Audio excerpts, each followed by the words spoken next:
Je n'aurais jamais imaginé enterrer mon fils seul. Ce matin-là, un mardi gris et froid, le vent soufflait sur le parvis du funérarium de Lyon, traînant avec lui l'odeur humide des feuilles mortes et du béton. Devant moi, à travers la vitre, je voyais le cercueil de Richard, mon unique enfant, posé sur le chevalet noir. 37 personnes étaient venues lui rendre hommage. 37. Je les avais comptées. 37 âmes qui avaient trouvé le temps de quitter leur travail, leur routine, pour dire adieu à un homme parti trop tôt. Mais une seule personne manquait, celle qui aurait dû être là, à mes côtés. Olivia, sa femme. Je ne cessais de jeter des coups d'œil vers l'entrée, espérant voir sa silhouette apparaître, un manteau jeté sur les épaules, le visage bouleversé. Peut-être était-elle coincée dans les embouteillages? Peut-être son vol avait-il du retard? Il devait bien y avoir une raison, une explication raisonnable. Mais plus les minutes s'écoulaient, plus l'absence devenait criante.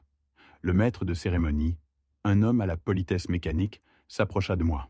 « Monsieur Moreau, souhaitez-vous attendre encore un peu ?» Je me raclai la gorge, essayant de garder contenance. « Non, commençons. » Et ainsi débuta la cérémonie funèbre de mon fils. Je prononçai moi-même l'éloge. Qui d'autre aurait pu le faire? Je parlais de son enfance à Annecy, de ses premiers matchs de foot sur le terrain du collège, de ses études brillantes à HEC Paris, de la fierté que j'avais ressentie lorsqu'il avait fondé sa propre société de conseil. Je ne parlais pas de ses angoisses récentes, ni de l'éloignement qui s'était installé entre nous. Je ne dis rien de la distance glaciale entre lui et Olivia, distance que j'avais fait semblant de ne pas remarquer. Pendant que les gens défilaient pour me serrer la main et murmurer des condoléances, j'entendais les chuchotements. Où est Olivia? Sa femme n'est pas venue? Pauvre femme, elle doit être dévastée. Leur compassion me serrait la poitrine. S'ils savaient. Quand la cérémonie prit fin, je suivis seul le corbillard jusqu'au cimetière de la Croix-Rousse. Je devais penser à Richard, à notre passé, à l'adieu. Mais mon esprit ne cessait de tourner en boucle autour d'une seule question. Où diable était-elle? Le soir, de retour chez moi, dans mon petit appartement de la rue des Chartreux, je restais assis devant mon téléphone. J'avais appelé Olivia 6 fois. 6 appels sans réponse. Des messages laissés. Aucun retour. La mort de Richard avait été brutale. Un infarctus, à 34 ans, soi-disant dû au stress. Je me souvenais encore de la voix d'Olivia, quand je l'avais prévenue. Elle avait semblé anéantie, pleurait, parlait d'organiser son retour depuis Marseille, où elle séjournait chez sa sœur. Elle avait promis d'être là pour l'enterrement. 4 jours s'étaient écoulés. Rien. Alors, ce soir-là, poussé par une angoisse mêlée de colère, j'allumai mon ordinateur portable. Je n'avais jamais été adepte des réseaux sociaux, mais la douleur pousse à des gestes absurdes. Je tapai son nom. Olivia Moreau. Son profil Instagram s'afficha immédiatement. Sa photo principale la montrait souriante, enlacée avec Richard lors de leur dernier anniversaire de mariage. Elle semblait heureuse, rayonnante.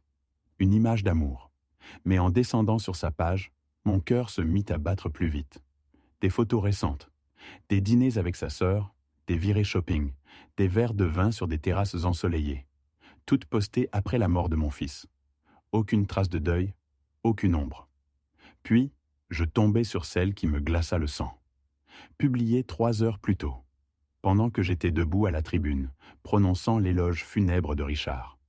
Sur la photo, Olivia posait en bikini rouge vif, un cocktail à la main, sur une plage aux eaux turquoises.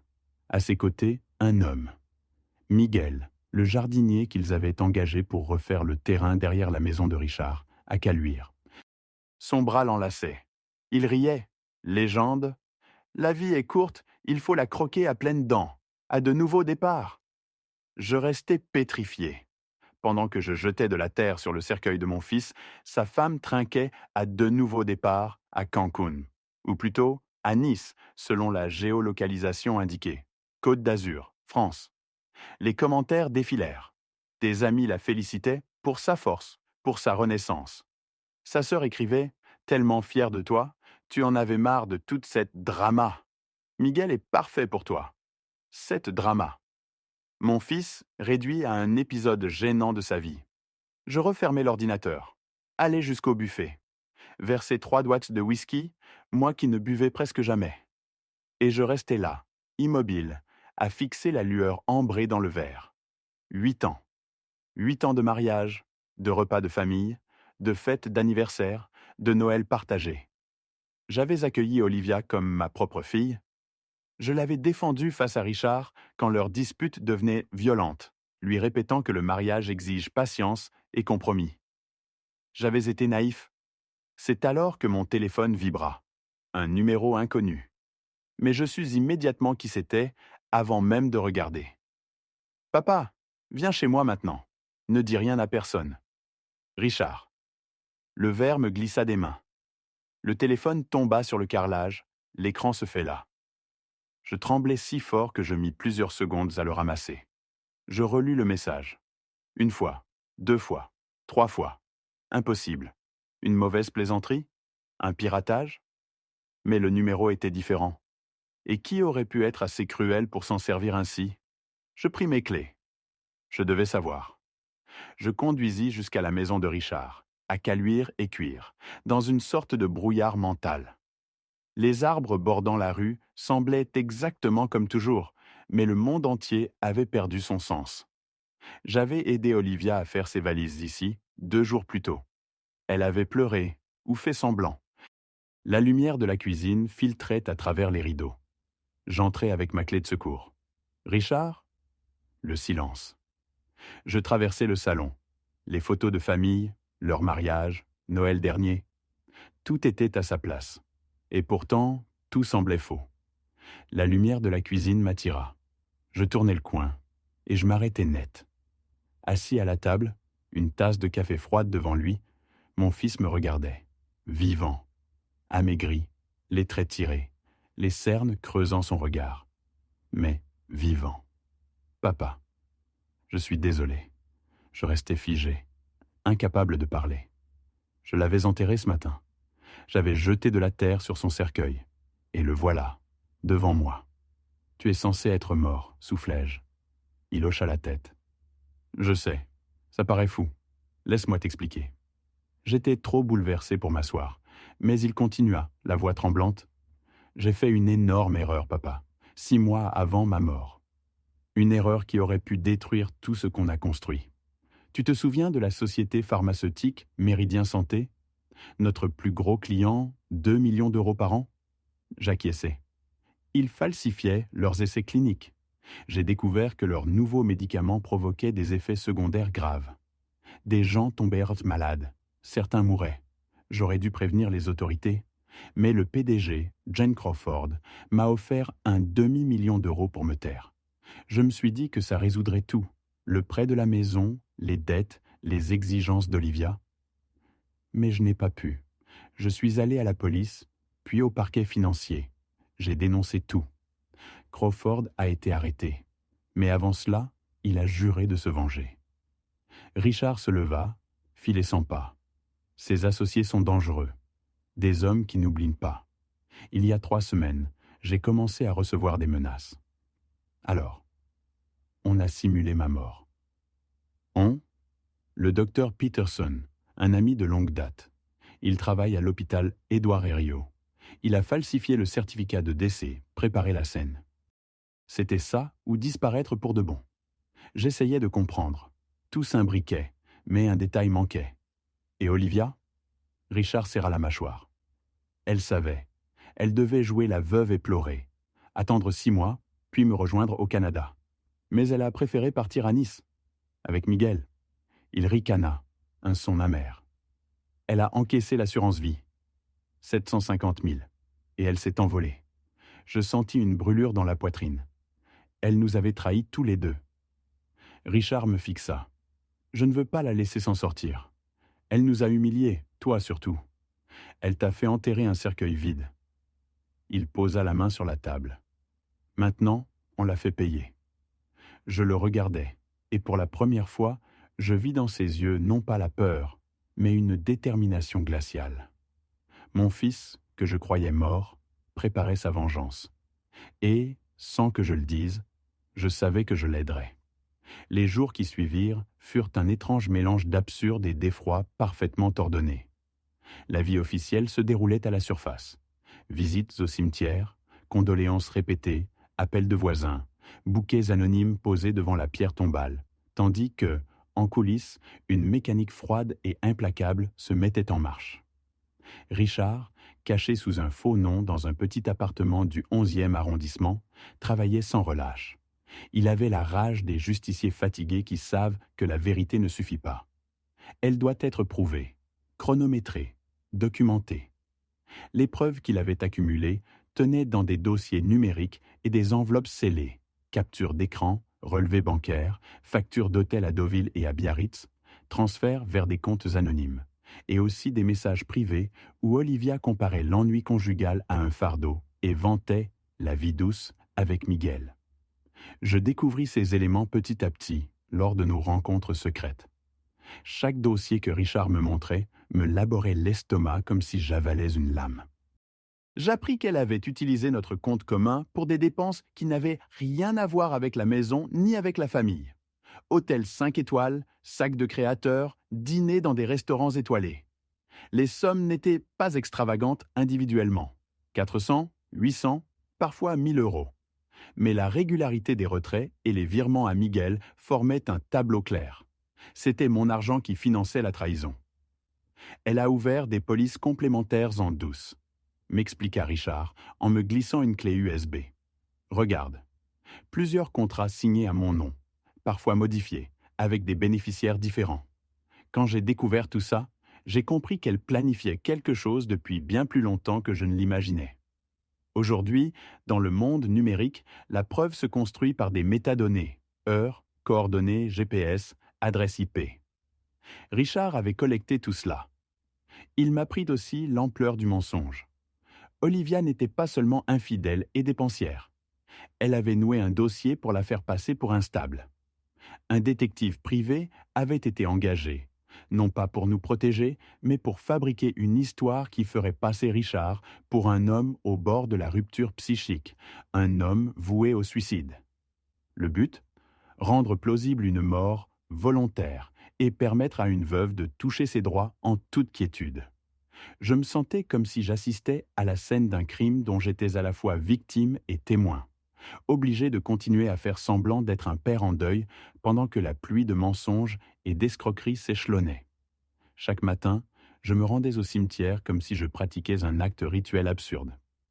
Chaque nuit, je méditais sur la vengeance, la loi et la justice. Richard, pragmatique jusqu'au bout, avait décidé d'un plan clinical. Plutôt que de se retourner immédiatement contre Olivia, ce qui l'aurait contraint à révéler qu'il était vivant et aurait déclenché potentiellement des représailles, il activa un processus légal. Il engagea des contestations de police d'assurance. Il envoya des plaintes préprogrammées via son avocat, David Chen, qui attendirent d'être déposées à des dates précises. Le système d'assurance, une fois alerté par ces contestations, mettait les paiements en suspens, puis gélait les comptes liés aux polices si l'affaire présentait des indices sérieux de fraude. Les assureurs sont méthodiques, m'a dit David lors d'un entretien furtif au bureau d'un café. S'ils reçoivent des preuves circonstanciées d'incohérences contractuelles et d'opérations suspectes, transferts vers des comptes étrangers, achats luxueux le même jour que des réclamations, ils bloquent. Cela prend parfois quelques jours. Mais quand ils démarrent l'enquête, c'est irréversible. Ils moulinent les comptes, demandent des justificatifs, se coordonnent avec la cellule antifraude. Et si l'on atteint un certain seuil, la police judiciaire s'en saisit. Si on combine tout, images, virements, témoignages, ça devient un cas solide. Les 2 semaines qui suivirent furent un jeu d'attente et de stratégie. Je devais rester calme, sans effusion, sans changement d'habitude. Mon corps imitait la douleur attendue. Mon esprit, lui, était une machine bien huilée. Je continuais d'aller au marché, de parler aux voisins, d'acheter le pain le dimanche. Tout devait paraître inchangé. C'était une pièce de théâtre où j'endossais le rôle d'un père brisé afin d'assurer la crédibilité d'un plan qui devait renverser une trahison et punir une escroquerie. Et pendant ce temps, Olivia s'épanouissait. Du moins, c'est ce qu'elle croyait. Les photos qu'elle postait, qui m'avaient brisé la première fois, devinrent des preuves. Quand Köln devint Nice, Nice devint Deauville. Deauville devint un compte en banque vidé à petit feu. À chaque cliché avec Miguel, avec un sac récent sur son épaule, un hôtel de charme en arrière-plan, Richard souriait dans son appartement minuscule, calculant les prochaines étapes. Puis vint le jour attendu, la notification d'une alerte bancaire, le mail qu'aucun coupable ne croit possible, sauf lorsqu'il se produit, blocage immédiat des comptes liés au dossier d'assurance X. Investigations en cours. Le soir où tout bascula, je reçus une série de messages vocaux qui sentirent la panique de loin. Les appels venaient du numéro d'Olivia. Je ne répondis pas immédiatement. Richard me tendit une tablette et me dit de les écouter. La voix d'Olivia, d'abord placide, se décomposa en pleurs sur la 3e note. « Tim, quelque chose cloche avec mes comptes. Ils ne répondent pas. Le réceptionniste dit que ma carte ne passe plus. Je peux pas payer l'hôtel. S'il te plaît, fais un virement. J'ai besoin de rentrer. » J'entendis le recul dans sa voix, ce son souterrain qui trahit la réalisation lente de la catastrophe, la richesse qui s'effrite, l'isolement qui s'installe. Je sentis à la fois une satisfaction amère et un reste de pitié, vite étouffé. Richard sourit d'un air mauvais. « Elle va comprendre ce que ça fait d'être démunie, dit-il. Quand elle reviendra, elle aura affaire à autre chose que des messages compatissants sur Instagram. » Il ne se trompait pas. 2 jours plus tard, nous suivîmes son retour. Son vol était annoncé. Les modalités avaient été orchestrées. Verrouillage judiciaire de la maison. Avis de gel sur les comptes. Enquête ouverte. Quand elle débarqua à l'aéroport Charles de Gaulle, elle s'attendait, sans doute, à un accueil chagrin. À la place, ce fut la froideur d'un dossier légal et la convocation d'un officier. La stupeur se peignit sur son visage en temps réel. Elle appela sa sœur, songeuse, criant à l'injustice. Pendant qu'elle se débattait, la police judiciaire prit contact avec David Chen et l'équipe qui avait rassemblé les preuves. Les agents passèrent en revue chaque paiement, chaque reçu d'hôtel, chaque photo taguée, un puzzle inflexible. Olivia apprit, en quelques heures, que l'admiration publique mutée en scandale pouvait dévorer le meilleur réseau social comme un feu invisible. Ce qui frappa tout le monde, à commencer par nos voisins les plus proches, fut la grâce cruelle de la chute. Les gens qui autrefois la louangeaient, « Quelle force de se relever !» disaient-ils, devinrent soudainement muets, souvent incrédules, parfois condamnateurs. Le jugement social, plus rapide que la justice, se déposait comme une couche de poussière. C'est terrible et à la fois réconfortant. L'ombre d'une vérité, une fois révélée, modifie le regard des autres d'une manière quasi irrévocable. Les arrestations se succédèrent. D'abord Olivia, menottée, tête basse, les yeux rouges. Puis, la révélation que Miguel n'était pas un simple jardinier, mais un escroc itinérant, un prédateur sentimental déjà retracé dans d'autres dossiers. Son nom remontait à des plaintes dans différentes préfectures, des femmes ruinées et des vies brisées. L'Interpol fut saisi. Des mandats circulèrent. Miguel se volatilisa, comme le font ceux qui vivent en marge, vers l'étranger. Le procès initial n'allait pas tarder. Nous savions que la loi fonctionnerait différemment. Olivia pouvait plaider, contester, prétendre qu'elle ignorait tout. Mais les preuves étaient solides, relevés de transferts, enregistrements, messages, et surtout la mise en lumière du fait qu'elle avait encaissé 750 000 €, ou l'équivalent en contrat souscrit, et en avait rapidement disséminé une grande partie. Le parquet, face à un tel dossier, opta pour une sérieuse instruction. Et, dans ce tumulte judiciaire qui se mettait en place, Richard demeurait caché, patient. Au fond de lui, il voulait que la justice prononce son verdict, pas à chaud, pas par vengeance aveugle, mais en droit. Il savait, et je le sus aussi, que révéler sa présence à ce stade aurait compromis beaucoup. Le médecin complice, les procédures, ses chances d'échapper à une éventuelle réaction violente.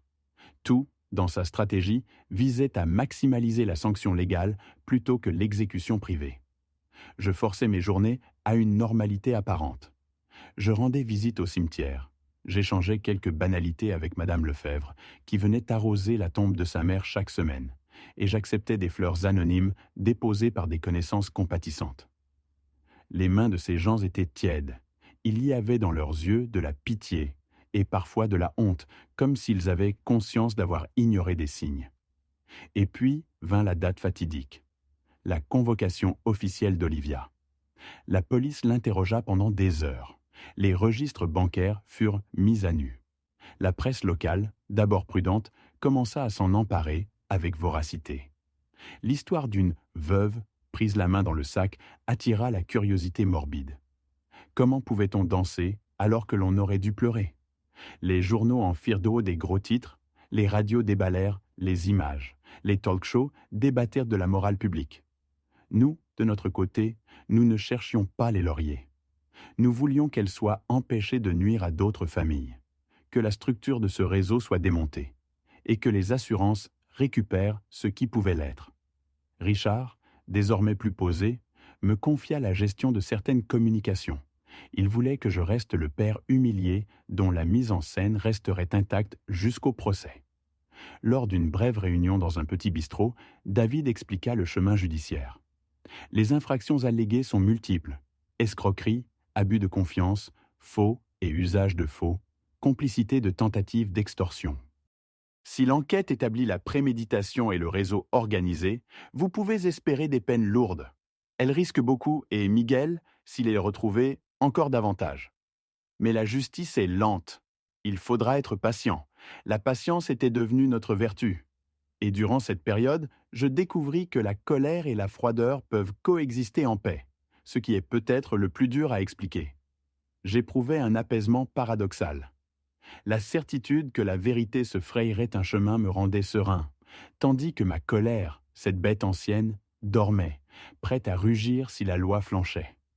Sur un plan plus intime, cette épreuve me permit de mesurer la fragilité des liens humains. Les objets de luxe, les parades de bonheur sur les réseaux, tout ce qui semble rendre la vie parfaite, peut n'être qu'un vernis fragile. Et plus douloureux encore, le visage des proches qui avaient applaudi Olivia autrefois, et qui maintenant détournèrent les yeux. Je pensais à ces gens en les croisant, et je découvris un sentiment nouveau, la reconnaissance que certaines vérités, même pénibles, ont le mérite de libérer. 2 semaines plus tard, alors que je revenais d'une visite au bureau du procureur pour déposer un complément de pièces, mon téléphone sonna. C'était Richard. Sa voix était plus légère, mais empreinte d'une gravité heureuse. « Elles l'ont mise en examen, dit-il. Les charges tiennent. La juge a estimé qu'il y avait matière à instruction. » Je laissai échapper un soupir long, rempli d'une fatigue qui n'était pas uniquement physique. « Et maintenant ?» demandai-je. « On attend le procès, » répondit-il. « Mais je peux te dire une chose. Je veux revenir officiellement à la vie. J'ai demandé à Peterson de préparer un scénario crédible, une erreur administrative, des documents présentés comme mal interprétés. Quand j'apparaîtrai, ce sera pour clore le chapitre et pour reconstruire. » Et tandis que Paris s'étiolait en gris autour de nous, une lueur fragile naissait en moi. L'espoir. Non l'optimisme naïf, mais l'espoir façonné par l'effort, le travail, la patience, et cette justice lente mais implacable que l'on finit par sentir s'aligner derrière nous. Le lendemain du coup de fil, tout semblait à la fois irréel et parfaitement orchestré. La presse s'était emparée de l'affaire. Les journaux titrèrent sur « La veuve aux mains d'or », les chaînes d'infos déroulaient les images de son arrestation à la sortie d'un petit hôtel de banlieue, à Saint-Denis, où elle s'était réfugiée la veille. Les voisins, médusés, parlèrent d'une femme gentille, polie, toujours souriante. Personne ne pouvait croire qu'elle avait pu monter une arnaque d'une telle ampleur. Mais nous savions. Richard et moi avions observé le piège se refermer, lentement, inexorablement. Je le retrouvai ce matin-là dans son nouvel appartement de Boulogne-Billancourt, au 2e étage d'un immeuble discret, façade claire et balcons ornés de plantes. Les rideaux étaient tirés. La lumière hivernale filtrait à peine. Il m'attendait, debout près de la fenêtre, l'air tendu mais concentré. « Elle est en garde à vue », dit-il sans préambule. J'ai reçu un message de David. L'interrogatoire a commencé à 8 heures. Je m'assis dans le fauteuil face à lui. Et Miguel ? Disparu. Les autorités pensent qu'il a quitté la France il y a 10 jours. Il aurait pris un vol pour Lisbonne, puis de là, direction Guatemala City. Il a utilisé un passeport roumain. La police fédérale le cherche. Mais sans mandat d'extradition, il peut se cacher longtemps. Le ton de Richard était calme, presque clinique. Mais ses doigts tremblaient. Je savais qu'il luttait pour ne pas se laisser submerger, par la rage, la trahison, ou peut-être par la fatigue d'avoir joué un rôle si longtemps. « Et toi » dis-je après un silence. « Tu es prêt » Il se retourna, croisa mon regard. « Prêt à revenir d'entre les morts ?»« Oui, mais pas pour me venger, pour tourner la page. » Il eut un sourire étrange, mélange de sérénité et de tristesse. « Tu sais, papa, j'ai passé ces 2 dernières semaines à imaginer sa tête quand elle découvrirait que j'étais vivant. Et maintenant que ce moment approche, je ne ressens plus rien. Ni haine, ni joie. Juste le vide. » Je hochai lentement la tête. « C'est peut-être ça la vraie liberté, fiston. » Quand la colère s'éteint. L'après-midi, nous avions rendez-vous avec le docteur Peterson, celui qui avait signé le faux certificat de décès et orchestré la mise en scène de la mort. Il nous attendait dans son cabinet, à Neuilly-sur-Seine, un bureau sobre, décoré de diplômes et d'un grand tableau impressionniste représentant la scène au crépuscule. L'homme avait l'air nerveux, la chemise impeccablement repassée, mais les mains moites. « Tout est prêt », annonça-t-il. Le service juridique de l'hôpital a validé le scénario. Officiellement, il y a eu erreur de diagnostic due à une confusion de dossier. Vous, Richard, étiez dans un coma profond. Votre pouls faible et l'absence de réponse aux stimuli ont conduit l'équipe à vous déclarer décédé. Il sortit une chemise cartonnée et la posa sur le bureau. Les documents sont là. Rapports médicaux modifiés, témoignages de collègues, signatures authentifiées. Quand le parquet sera informé, la réhabilitation administrative suivra. Richard le remercia d'un signe de tête. « Et les médias » demanda-t-il. « L'hôpital fera une conférence de presse. On insistera sur la rareté du cas, sur la résurrection clinique et sur la nécessité d'améliorer les protocoles. Vous passerez pour un miraculé. La France adore les miraculés. » Je vis Richard détourner le regard. L'idée de devenir un symbole l'agaçait, mais il savait que cette fiction était nécessaire. Avant de partir, je serrai la main du docteur. « Vous prenez un risque énorme, dis-je. » Il haussa les épaules. « Je sais, mais je préfère ça à l'idée qu'un homme droit soit détruit par une manipulatrice et un escroc. » Et puis, la vérité finit toujours par revenir à la surface, d'une manière ou d'une autre. Le lendemain, 14 heures précises. Je garai ma voiture sur le parking de l'hôpital Saint-Louis, à Paris. Le ciel était gris, bas, uniforme. Une bruine légère tombait sur les vitres, brouillant la vue. Je marchais lentement vers l'entrée principale. Chaque pas me semblait irréel, comme si je remontais le temps. Je revivais les images du décès. Le corps allongé, le drap blanc, les sanglots d'Olivia, les papiers assignés. Tout cela n'avait été qu'un décor, une illusion. Lorsque j'entrai dans la chambre, je restai figé un instant. Richard était là, assis sur le lit, vêtu d'une chemise d'hôpital. Ses cheveux avaient repoussé, ses joues étaient plus pleines, mais il gardait ce regard fiévreux des survivants. Quand il me vit, il sourit faiblement. « Papa ?» Je m'approchai. « Comment tu te sens ?»« Étrangement bien, » répondit-il, comme si je respirais pour la première fois depuis des mois. Le docteur Peterson entra, accompagné d'une infirmière et d'un attaché de presse. Il expliqua la procédure, la sortie officielle du coma, le communiqué à la presse, la notification au parquet. Tout se déroula comme prévu. Mais quand le médecin mentionna qu'il fallait prévenir l'épouse, Richard eut un rictus.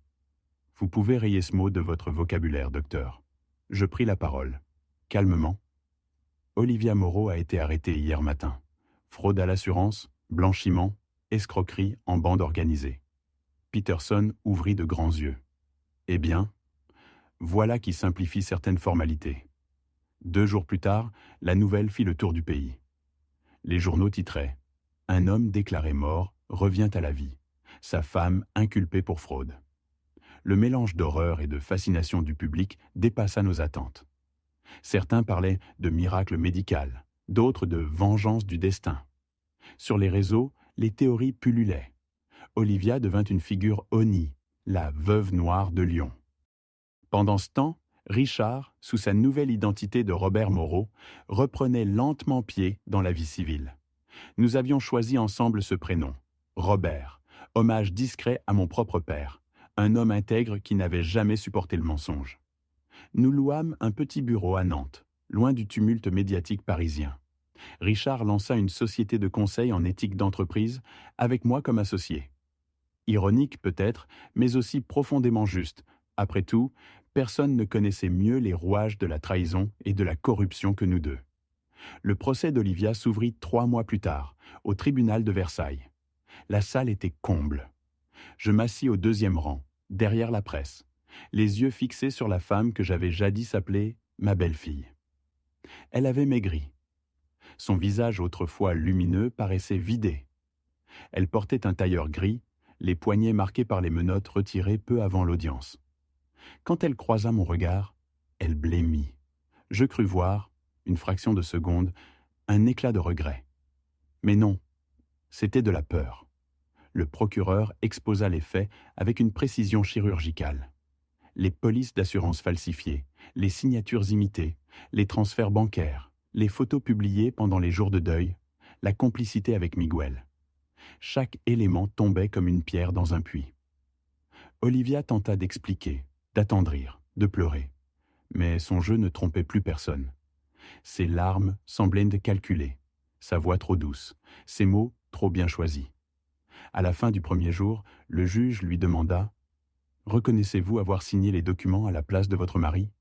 Elle hésita, serra les lèvres. Je croyais qu'il était d'accord. La salle éclata de rires nerveux. Le verdict tomba 1 semaine plus tard. 12 ans de prison ferme, plus remboursement intégral des sommes perçues.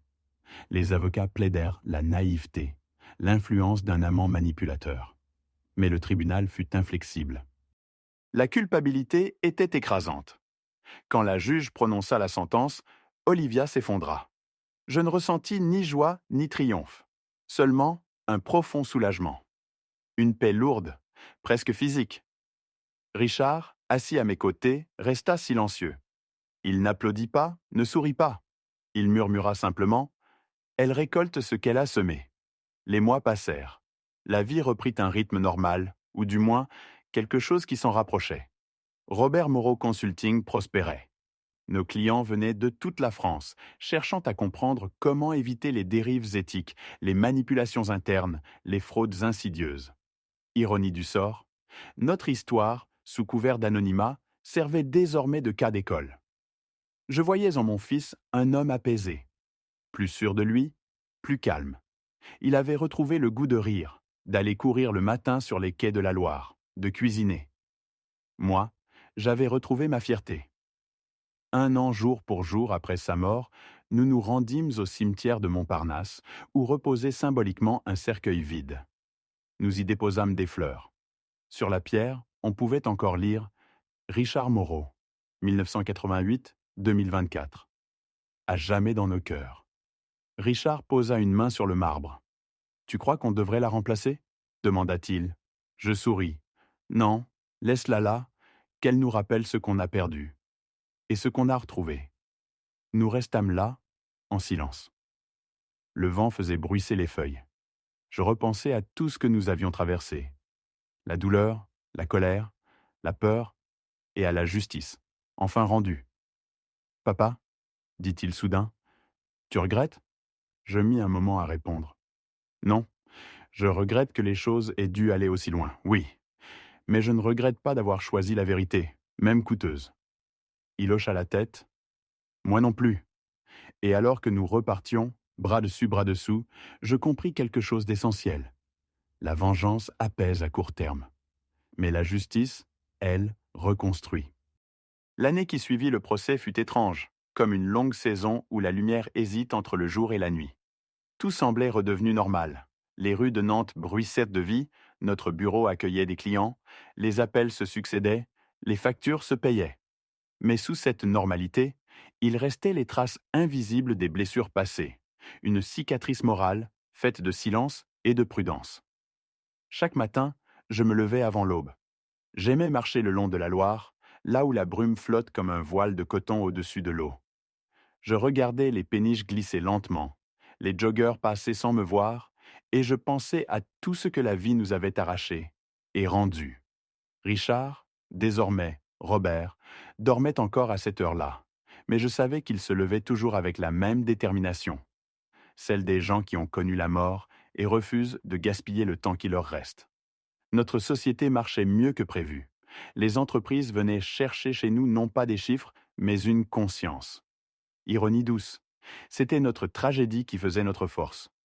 Un directeur d'usine, un avocat, une start-up venue de Bordeaux. Tous, à un moment ou un autre, finissaient par poser la même question. Comment fait-on pour ne pas franchir la ligne? Et moi, invariablement, je répondais, on la voit chaque jour. Le tout, c'est de ne pas fermer les yeux. Ces phrases, que je prononçais comme des maximes, prenaient racine dans notre histoire. L'appât du gain, la complaisance, la peur, les compromis moraux. Tout ce que Richard et moi avions vécu servait de miroir à ceux qui nous consultaient. Et peut-être que, sans le savoir, nous étions devenus ce que la vie avait voulu faire de nous, des passeurs, des témoins du prix à payer quand on laisse l'argent ou la lâcheté décider. Les premiers mois furent rudes. Les médias ne nous lâchaient pas. Même si nous avions déménagé, changé de nom et refait nos papiers, il y avait toujours un journaliste curieux pour flairer la trace du miraculé de Lyon. Richard évitait les photographes comme on évite une maladie. Il sortait peu. C'est moi qui faisais les courses, les rendez-vous, les contacts. Petit à petit, la rumeur s'éteignit. Et alors seulement, nous pûmes respirer. Un soir de février, il entra dans mon bureau avec 2 verres et une bouteille de vin rouge. Tu te souviens de cette phrase que tu disais toujours quand j'étais gamin? Laquelle? Il sourit.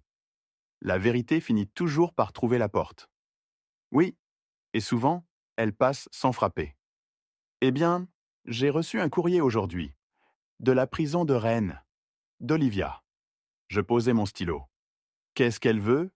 Il sortit une enveloppe beige, me la tendit. L'écriture tremblée sur le papier me parut méconnaissable. J'hésitais. Tu veux que je lise? Oui, ensemble. Je décachetai la lettre. 3 pages manuscrites. La première ligne me surprit. Je ne demande pas le pardon, parce que je sais que je ne le mérite pas. Mais j'aimerais que vous sachiez comment on en arrive là. Elle racontait tout.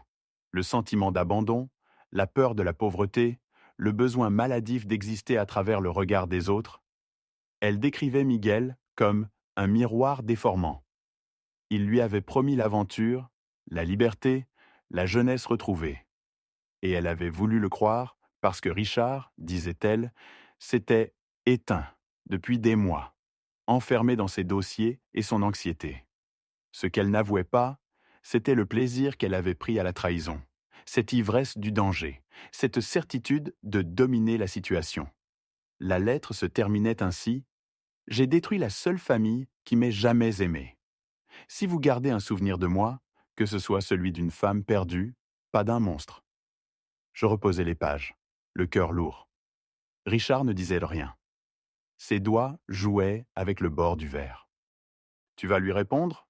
demandai-je. « Non, pas même un mot. Je n'ai plus rien à lui dire. La justice a parlé. Moi, j'ai déjà tourné la page. » Il resta silencieux un moment, puis ajouta: « Mais je vais garder la lettre. Pas pour elle. Pour me souvenir de ce que je ne veux plus devenir. » Je hochai la tête. C'est une bonne raison. Le printemps arriva. À Nantes, le ciel retrouvait sa couleur de lait bleu. Les magnolias fleurissaient dans les jardins publics et la ville, lavée par la pluie, semblait neuve. Un matin, Richard me proposa un projet inattendu. Et si on ouvrait une antenne à Toulouse? Toulouse? Oui. Là-bas, les entreprises technologiques ont besoin de conseils éthiques. Et puis, un nouveau départ, encore. Je ris doucement. Tu ne t'arrêteras donc jamais? Pas tant que j'aurai à réparer ce que j'ai laissé derrière moi. Il avait raison. La réparation, c'était son moteur. Et, d'une certaine manière, le mien aussi. Nous nous rendîmes donc à Toulouse 2 semaines plus tard. Le soleil du sud-ouest, plus franc que celui de Loire-Atlantique, baignait les façades roses. Nous louâmes un bureau rue du Thor, tout près de la basilique Saint-Cernin. Les premières semaines furent intenses. Nouveaux dossiers, nouveaux clients, nouvelles habitudes. Et chaque soir, nous rentrions épuisés mais apaisés. Je le regardais souvent sans qu'il s'en aperçoive. Il avait changé. Son regard, jadis inquiet, portait désormais une lumière douce. Il riait plus facilement, s'autorisait même à flirter avec la réceptionniste, une jeune femme nommée Élise, pétillante et sincère. Un jour, il me dit en souriant : « Tu sais, papa, je crois que la vie me refait un clin d'œil. » Alors, ne détourne pas le regard cette fois. Les mois passèrent encore. L'été arriva, chaud, vibrant, presque heureux. Je passais plus de temps à lire sur la terrasse qu'à travailler. Richard gérait la plupart des dossiers. Il avait trouvé sa place, sa paix. Un soir d'août, nous dînions ensemble sur le balcon. Le ciel flamboyait d'orange et de rose. Je levai mon verre. « À ta seconde vie, dis-je. »« À notre seconde vie, corrigea-t-il. » Nous trinquâmes, simplement. Et pour la première fois depuis des années, je me surpris à penser à l'avenir sans appréhension. Peut-être parce que nous avions traversé l'enfer et qu'après l'enfer, tout paraît supportable. Mais la vie, fidèle à elle-même, n'aime pas les fins trop parfaites. Un matin de septembre, le téléphone sonna. C'était David Chen. « J'ai des nouvelles de Miguel. » Je sentis mon estomac se contracter. « Où est-il ? » ?»« Arrêté au Guatemala. L'Interpol a coopéré avec les autorités locales. Il sera extradé vers la France dans quelques semaines. » Je restai silencieux. Un souffle, une justice de plus. Quand j'annonçai la nouvelle à Richard, il ne réagit pas tout de suite.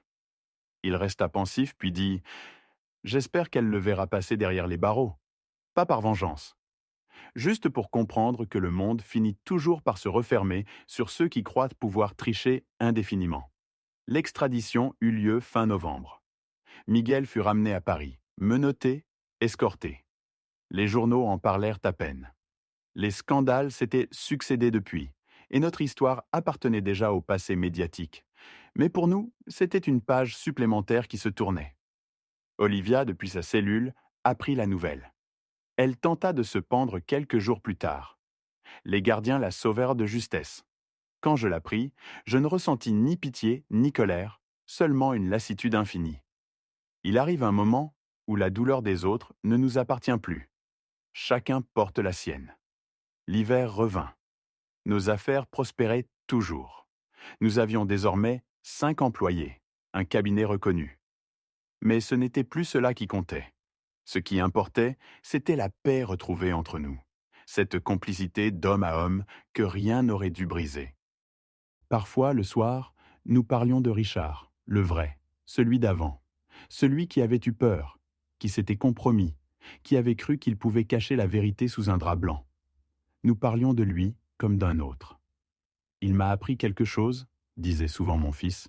« Quoi donc ? Qu'on peut mourir 2 fois. Une première quand on renonce à sa conscience, une seconde quand on renonce à l'amour. » Ces phrases, il les lançait avec simplicité, sans emphase. Mais elles résumaient tout. Au printemps suivant, nous reçûmes une invitation inattendue. L'hôpital Saint-Louis organisait un colloque sur les erreurs médicales et les miracles de la réanimation. Peterson, rétabli dans ses fonctions après une enquête interne, nous demanda si nous accepterions de témoigner. Richard hésita, puis accepta. Le jour du colloque, il monta sur scène devant 200 médecins. Il raconta son coma, sa renaissance, sans mentir tout à fait, sans dire toute la vérité non plus. Il parla du sentiment de seconde chance, de la valeur de la vie, de l'importance de l'éthique. Son discours fut salué d'une standing ovation. Personne, dans la salle, ne se doutait qu'il avait en réalité orchestré sa propre mort. Je le regardais depuis le fond de l'amphithéâtre, les yeux humides. Je vis en lui non pas un menteur, mais un survivant. Un homme qui avait traversé les ténèbres et qui, désormais, guidait les autres vers la lumière. Les années suivantes filèrent comme un long fleuve tranquille. Je vieillissais paisiblement. Richard, ou Robert, comme tout le monde l'appelait désormais, épousa Élise. Leur mariage civil se tint à la mairie de Toulouse, un matin de mai, sous un ciel limpide. Il m'avait demandé d'être son témoin. Quand il signa, j'eus l'impression que tout ce que nous avions vécu s'effaçait enfin, remplacé par cette simple image. Un homme libre, un père ému, une vie neuve. À la sortie de la mairie, les cloches sonnèrent. Les invités lançaient des poignées de lavande. Élise riait, magnifique dans sa robe claire. Et je pensais à Olivia, non avec rancune, mais avec la pitié que l'on éprouve pour ceux qui se sont perdus en chemin. Le soir, pendant le repas, Richard leva son verre. « À ceux qui reviennent de loin, dit-il. » Les convives applaudirent. Moi, je ne dis rien. Je regardais simplement mon fils et je pensais « Tu n'es plus revenu de loin. Tu es revenu de tout. » Les années suivantes consolidèrent ce miracle silencieux. Notre cabinet devint une référence en matière d'intégrité professionnelle. Nous donnions des conférences, des formations, des séminaires sur la transparence et la responsabilité. Nous avions transformé notre histoire en moteur. Chaque fois que Richard expliquait comment une petite décision immorale peut entraîner une avalanche de conséquences, je voyais dans le regard du public cette reconnaissance muette. Il parlait vrai. Et puis, un matin d'hiver, je me réveillais avec une douleur au thorax. Rien de grave, pensais-je d'abord. Mais le médecin fut formel. Angine de poitrine sévère. Je dus ralentir. C'est Richard qui reprit la direction du cabinet. Pendant ma convalescence, je passais des heures à écrire. Pas pour publier, non, pour laisser une trace. Un carnet, simple, sans ambition, que j'intitulais « Le jour où mon fils revint à la vie ». Je ne savais pas à qui je destinais ces pages. Peut-être à lui, peut-être à personne. Mais je voulais qu'un jour, quelqu'un sache que la vérité, même déformée, même enfouie, finit toujours par guérir ce qu'elle a blessé. Le 14 octobre, exactement 3 ans après le jour de l'enterrement fictif, nous sommes retournés au cimetière de Montparnasse. Le ciel était bleu clair, l'air doux. Nous avions apporté une rose blanche chacun. Sur la tombe, la pierre portait encore l'inscription effacée par le temps. Richard s'agenouilla. « Tu crois qu'on devrait la relever » demanda-t-il encore. « Non, répondis-je. Qu'elle reste. C'est le témoin muet de ce qu'on a traversé. » Il resta un long moment silencieux, la main posée sur le marbre. Puis il murmura « Merci, papa. » « De quoi ?»« De ne pas m'avoir enterré pour de bon. » Je souris, les larmes aux yeux. « Je ne pouvais pas. Tu es ma raison de vivre, fiston. » Nous restâmes là, le vent soulevant nos manteaux, tandis que les cloches de la ville tintaient au loin. Et dans ce moment suspendu, je compris enfin, la vraie résurrection n'est pas celle du corps, mais celle du lien. Aujourd'hui, des années ont passé. Je vis dans une petite maison en bord de mer, en Bretagne. Robert, vient me voir chaque été avec Élise et leurs 2 enfants. Parfois, le soir, nous marchons sur la plage. Le sable froid sous nos pieds, le bruit régulier des vagues et les rires des petits qui courent devant nous. Un jour, mon petit-fils m'a demandé « Papy, pourquoi tu dis toujours qu'il ne faut jamais mentir ?» Je l'ai pris dans mes bras. Parce qu'un mensonge, mon chéri, c'est comme une vague. Il a l'air petit au début, mais il finit toujours par te renverser. Il a ri, sans comprendre vraiment. Mais moi, je savais. J'avais vécu la plus grande des vagues, et j'étais encore debout. La vie ne rend pas toujours justice, mais elle finit toujours par rendre vérité. Telle fut la dernière phrase de mon carnet. Je la laissai ouverte sur mon bureau, face à la mer. Parce qu'au fond, cette histoire n'était pas seulement celle d'une mort évitée, ni même d'une vengeance accomplie. C'était l'histoire d'une rédemption, celle d'un homme qui avait dû mourir pour apprendre à vivre, et d'un père qui avait dû enterrer son fils pour le retrouver plus vivant que jamais.